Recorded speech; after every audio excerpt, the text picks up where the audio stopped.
In the heart of Illinois, larger than London was in 1250 AD, a city of 40,000 people simply vanished. Across America, massive civilizations rose to power, built monuments that defy explanation, and then disappeared without a trace. What you're about to discover will change everything you thought you knew about American history. Because the truth? It's been buried for centuries. Before we begin, I need you to answer one question.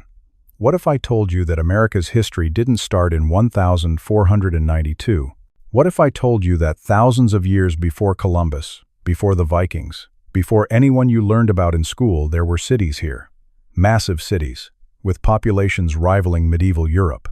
Cities with sophisticated engineering, complex trade networks spanning thousands of miles, and architectural achievements that modern engineers struggle to explain. But here's what doesn't make sense. Why wasn't any of this in your history books? More importantly, where did they all go? Stick around, because by the end of this video, you'll know the answer. And trust me, it's not what you think. The Monk's Secret, 1960.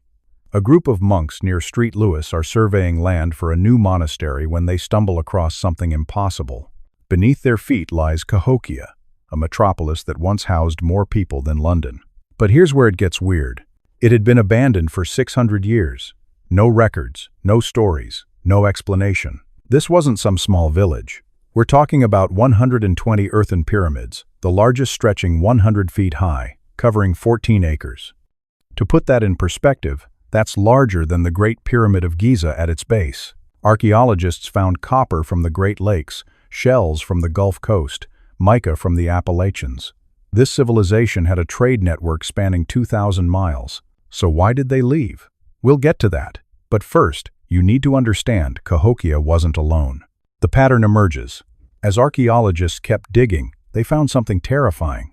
This happened everywhere. Chaco Canyon in New Mexico, MSA.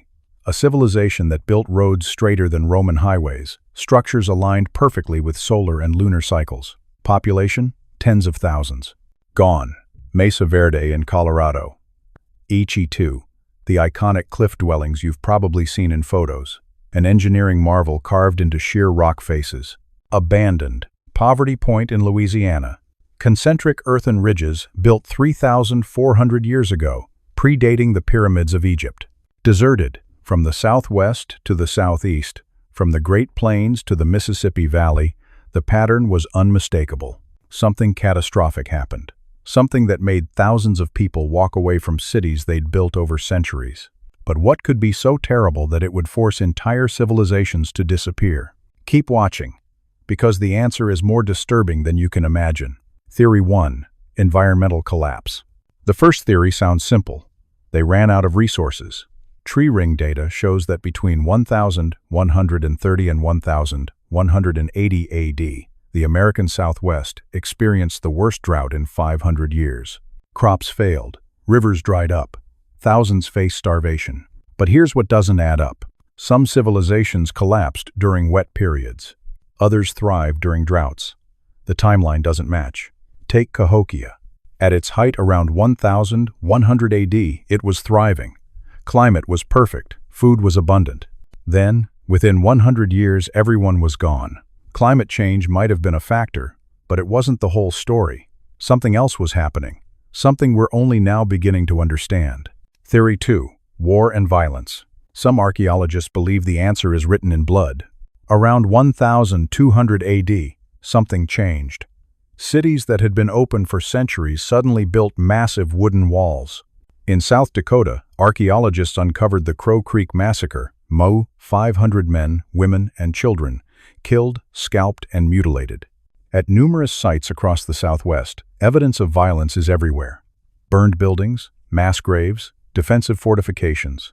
But who were they fighting? Each other, or something worse? Ancient rock art shows warriors, battles, figures fleeing in terror. But the enemy is never clearly depicted. It's almost as if they were afraid to draw what they saw. Which brings us to the third theory, the one that keeps archaeologists up at night. Theory 3. Disease, the silent apocalypse. What if I told you that centuries before Europeans arrived, a plague swept through the Americas? Think about it. Entire cities abandoned within a generation. no time to take valuables, no time for proper burials. Recent studies of ancient DNA have revealed something shocking. There's evidence of epidemic diseases in pre-Columbian America we never knew existed. But here's where it gets really strange. When Europeans finally did arrive in the 1500s, they documented cities and civilizations. Big ones. Which means some of these collapsed civilizations had actually rebuilt. They'd survived the first apocalypse. Which raises a terrifying question. What if it happened multiple times? The missing piece. For years, these theories competed. Drought, war, disease. Each explained part of the puzzle, but never the whole picture. Then in 2019, a team of archaeologists noticed something everyone else had missed. A pattern in the archaeological record so obvious, so consistent, that it changed everything. But before I reveal it, you need to understand what life was really like in these ancient cities. Because the truth about why they fell starts with how they rose. The rise. Imagine standing in Cahokia in 1050 AD. The sun rises over the Great Plaza, illuminating the massive Monk's Mound. Around you, 40,000 people are waking up. Traders from 1,000 miles away hawk their goods in the plaza. Engineers oversee the construction of new mounds. Priests prepare ceremonies atop the pyramids. This wasn't primitive. They had astronomical observatories, NET, massive circles of wooden posts that tracked the sun and moon with precision. They had complex water management systems, social hierarchies, art, culture, religion. They created beauty. Look at this pottery, these copper ornaments, these shell engravings. They were people, just like us, with hopes, dreams, families, which makes what happened next even more tragic.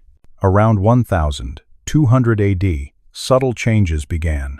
Some neighborhoods emptied. The great construction projects slowed. The climate was shifting. The Mississippi River was changing course. Crops became less reliable. But something else was happening. The social fabric was tearing. Evidence suggests growing inequality. The elite demanded more. The common people had less. Religious ceremonies became more desperate. More frequent, as if they were trying to appease gods who had stopped listening. And then, something pushed them over the edge. By 1350, Cahokia was a ghost town. 40,000 people had scattered to the winds. The question that haunted archaeologists for decades was simple. What was the final straw? The revelation. Remember that pattern I mentioned? Here's what they found. It wasn't one thing. It was everything, all at once. Climate change stressed resources. Resource stress triggered conflict. Conflict created refugees. Refugees spread disease. Disease weakened societies. Weak societies couldn't adapt to climate change. It was a cascade. One domino falling knocked over the next, which knocked over the next. And here's the terrifying part. It didn't just happen once. This cascade has repeated throughout human history. At Chaco Canyon, they found cut marks on human bones. During the final years, as food ran out, some people turned to cannibalism. At Cahokia, entire neighborhoods burned, not from war, from people torching their own homes before they left, as if they knew they'd never return.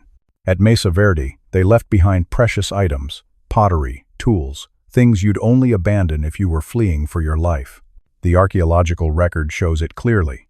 These civilizations didn't fail because of one catastrophe. They failed because multiple catastrophes converged. When your crops fail, you can trade for food. When there's a war, you can flee. When disease strikes, you can quarantine. But when all three happen at once? When the places you'd flee to are also collapsing? When your trade partners have nothing to trade? You disappear. But here's what's important to understand. These civilizations didn't completely vanish. The people survived. Modern Pueblo peoples trace their ancestry to the cliff dwellers. The Osage, Omaha, and other tribes have oral histories of Cahokia. The Hopi connect themselves to Chaco Canyon. They carried their knowledge, their culture, their stories. They adapted. They survived. They just had to abandon the cities to do it. The modern parallel. Now here's why this matters today. We're facing the same cascade.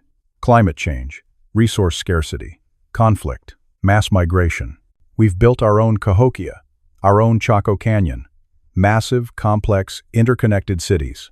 And we're making the same mistakes. We've built a global civilization so interconnected that a problem anywhere becomes a problem everywhere. A drought in one region spikes food prices worldwide. A war disrupts energy supplies. A pandemic shuts down the global economy. Sound familiar? Ancient America's civilizations have a message for us, and we'd better listen. They teach us that no matter how powerful you become, you're not immune to collapse. But they also teach us that adaptation is possible. Survival is possible, if you're willing to change. The descendants of these civilizations survived by becoming more flexible, more sustainable, more connected to the land. Maybe that's the real answer we should be looking for. The final question. So, what happened to America's ancient civilizations? They fell victim to a perfect storm, a cascade of crises they couldn't escape. Cahokia, Chaco Canyon, Mesa Verde, Poverty Point, and hundreds more we've barely discovered. Each one holds lessons. Each one warns us. But they also give us hope, because their descendants survived, adapted, thrived. The question isn't whether we'll face the same challenges. The question is, will we be smart enough to learn from their mistakes? If this video opened your eyes to a hidden chapter of American history, hit that like button. Subscribe because we're just scratching the surface. Next week, we're exploring the mysterious disappearance of the ancestral Puebloans and the dark secrets archaeologists don't want to talk about. Drop a comment. Which ancient civilization do you want us to investigate next? The mound builders of the Mississippi? The mysterious culture that created Serpent Mound? Or something else? And click that notification bell, because trust me, what we've uncovered about pre-Columbian America is just the beginning. Remember, history doesn't repeat itself, but it rhymes. And right now, the rhythm sounds awfully familiar.